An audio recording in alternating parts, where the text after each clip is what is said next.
ಏನಾದ್ರು ಇದ್ರೆ ಕಟ್ಬಿಡಿ. ಮಾಡಿಸಿದ ಮೇಲೆ ಒಂದು ವಾರ 10 ದಿವಸ ಮತ್ತೆ ವಾಪಸ್ ಮಾಡಬೇಕು. ಕ್ಲಿಯರ್ ಮಾಡಿಸಿದಕ್ಕೆ ಎಷ್ಟು ನಾವು ಸಾಹಸ ಪಡ್ತೀವಿ. ವಿದಿನ್ 10-15 ಡೇಸ್ ಮತ್ತೆ ನಿಧಾನಕ್ಕೆಲ್ಲ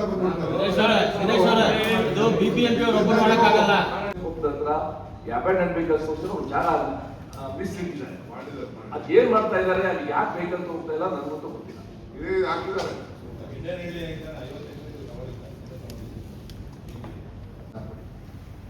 ಟ್ರೇಡ್ಸ್ ಇದೆ. ಆಮೇಲೆ ಮೂರನೇದು ಪಾರ್ಕಿಂಗ್ ಪಾಲಿಸಿ ಅಂತ ಕೃಷ್ಣ ಬೈರೇಗೌಡರು ಹೇಳಿದ್ರು ಕರೆಕ್ಟ್ ಆಗಿದೆ, ಅದನ್ನು ಮಾಡೋಣ. ಜೊತೆಗೆ ಪೊಲೀಸ್ ಕಮಿಷನರ್ ಇದನ್ನ ಮಾತಾಡಿದ್ರೆ ಬೆಂಗಳೂರಲ್ಲಿ ಯಾರೇ ಮಾತಾಡಿದ್ರೆ ಅಬ್ಯಾಂಡೆಂಡ್ ವೆಹಿಕಲ್ಸ್ ತುಂಬಾ ಸಮಸ್ಯೆ ಆಗ್ತದೆ. ತಾತ್ಕಾಲಿಕವಾಗಿ ಆ ಕಾಂಟ್ರಾಕ್ಟ್ ಆಗೋವರೆಗೂ ಸ್ವಲ್ಪ ವೆಹಿಕಲ್ ಜಾಸ್ತಿ ಕೊಟ್ರೆ ಬೆಂಗಳೂರಿನಲ್ಲಿ ಅದನ್ನು ಉಳಿಯುತ್ತೆ ಸರ್. ಫಸ್ಟ್ MLN ಬೈಕ್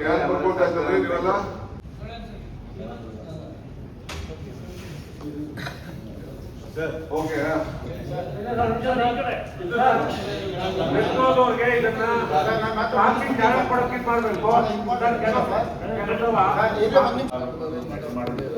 ಯಾಕಂದ್ರೆ ಈಗ ನಾವು ಇಲ್ಲಿ ಚರ್ಚೆ ಮಾಡಿ ಏನೇನು ಕೆಲಸ ಆಗ್ತದೆ ಗೊತ್ತಿಲ್ಲ.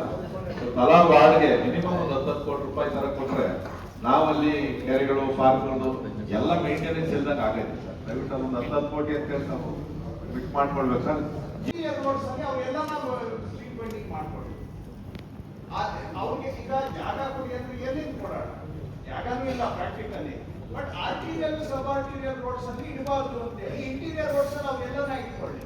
ಅವ್ರು ಬೇಕಂತೆ ಆರ್ಟಿರಿಯಲ್ ರೋಡ್ಗೆ ಬರ್ತಾರೆ, ಅದರಿಂದ ಪ್ರಾಬ್ಲಮ್ ಅಷ್ಟೇ.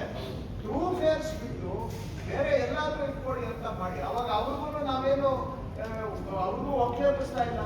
ಈ ರೋಡ್ ಬಿಟ್ಟು ಹೊರಗಡೆ ಯಾವ್ದಾದ್ರು ರೋಡಲ್ಲಿ ವ್ಯಾಪಾರ ಮಾಡ್ಕೊಂಡು ಜೀವನ ಮಾಡ್ಬೇಕು ಅಂತ ಹೇಳ್ತಾ ಇದ್ವಿ.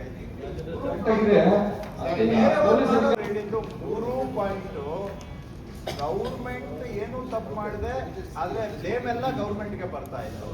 ಒಂದು ಯದ್ವಾ ಪಾರ್ಕಿಂಗ್ ಮಾಡೋದ್ರಿಂದ ಟ್ರಾಫಿಕ್ ಮೂವ್ಮೆಂಟ್ ಆಗ್ತಾ ಇಲ್ಲ. ಇದು ಮಾಡೋದು ಜನ. ಟ್ರಾಫಿಕ್ ಮೂವ್ಮೆಂಟ್ ಆಗಿಲ್ಲ ಅಂತ ಸರ್ಕಾರ ಯಾವ್ದನ್ನ ಇರಲಿ, ಎಲ್ಲ ಸರ್ಕಾರದ ಮೇಲೆ ದೂಷಣೆ.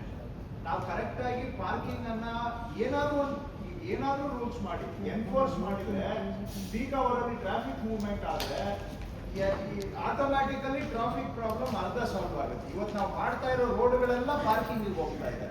ಅವ್ರು ಹೇಳಿದ್ ಫಸ್ಟ್ ಪ್ರಾಬ್ಲಮ್. ಎರಡನೇದು ಅವ್ರು ಹೇಳಿದ್ದು ಯಾರು ಯದ್ವಾ ಪಾರ್ಕಿಂಗ್ ಮಾಡ್ತಾರೆ ಅದನ್ನ ಟೋಯಿಂಗ್ ಮಾಡಿ. ಟೋಯಿಂಗ್ ಮಾಡಿದ್ರೆ ಆವಾಗ ಡಿಸಿಪ್ಲಿನ್ ಬರುತ್ತೆ. ಈಗ ಜನಕ್ಕೆ ನಾವು ಯದ್ವಾ ಮಾಡಕ್ಕೆ ಬಿಟ್ಬಿಟ್ಟು ನಾವುಗಳು ಬಯಸ್ಕೋತಾ ಇದ್ದೀವಿ. ಬೇಡ ಅಂದ್ರೆ ಬೇಡ, ಅಲ್ಲಿ ಬೆಳಗ್ಗೆ ಸಾಯಂಕಾಲ ಪಾರ್ಕಿಂಗ್ ಮಾಡೋದು ಅಟ್ಲೀಸ್ಟ್ ಸಕ್ಸಸ್ಫುಲ್ ಆಗಿದೆ. ಇಲ್ಲೂ ಕೂಡ ಈಗ ಇವರು ಗಾಂಧಿನಗರದಲ್ಲಿ ಮಾಡಿಸಿದ್ರು. ಅವನು ಯಾವ ಅಲ್ಲಿ ಜ್ಞಾನ ಬರ್ತಾರೆ, ಮತ್ತೊಂದು ಮಾಡ್ತಾರೆ, ಏನು ಅವನ್ನೆಲ್ಲ ಜ್ಞಾನ